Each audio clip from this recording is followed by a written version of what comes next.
ഇത് ഏതാണ്ട് പാരിപ്പള്ളിയിൽ നിന്ന് തുടങ്ങി നമുക്ക് മടത്തറ അങ്ങ് ചെങ്കോട്ട വരെ പോകുന്ന റോഡാണ്. ഇതിൻ്റെ വികസനം വളരെ മനോഹരമായി തന്നെ ചെയ്തിട്ടുണ്ട്. ഈ മടത്തറ, ഈ ചിങ്ങേരി, കടകൾ ഇങ്ങനെ കടന്നു പോകുന്ന ഈ റോഡുകൾ എല്ലാം തന്നെ നല്ല മനോഹരമായി ചെയ്തിരിക്കുന്നതായിട്ട് നമുക്ക് കാണാൻ കഴിയും. വർഷങ്ങളായിട്ട് നടക്കുന്ന പ്രവർത്തനങ്ങളായിരുന്നു വീതി കൂട്ടുന്നതും ഓടകൾ നിർമ്മിക്കണം. അതൊക്കെ പ്രധാനമായി പറയേണ്ട കാര്യം തന്നെയാണ്. ഓടകൾ നിർമ്മിച്ച് റോഡിൻ്റെ സുരക്ഷിതത്വം വളരെ ഭംഗിയായി ചെയ്തിട്ടുണ്ട്.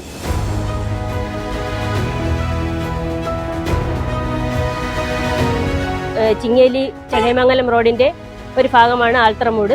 ഈ റോഡ് വീതി കുറഞ്ഞിട്ടുള്ള റോഡായിരുന്നു. ഈ റോഡ് കിഫ്ബി മെയിൻ്റനൻസിന് ശേഷം നമുക്ക് നല്ല വീതിയാക്കിയിട്ടുണ്ട്. വീതി കൂടിയതുകൊണ്ട് നമുക്ക് വലിയ തടസ്സങ്ങളൊന്നുമില്ലാതെ, ഗതാഗത തടസ്സങ്ങളൊന്നുമില്ലാതെ തന്നെ നമുക്ക് ഇവിടുന്ന് പോകാൻ സാധിക്കുന്നുണ്ട്.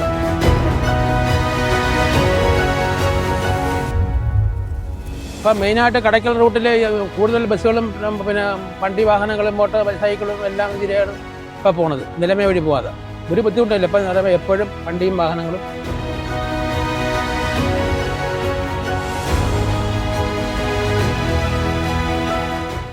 ഏതാണ്ട് 5 വർഷത്തെ കാല അളവിലുള്ള ഒരു പ്രവർത്തനമാണ്. അത് ഏതായാലും വിജയം കണ്ടിരിക്കുകയാണ്.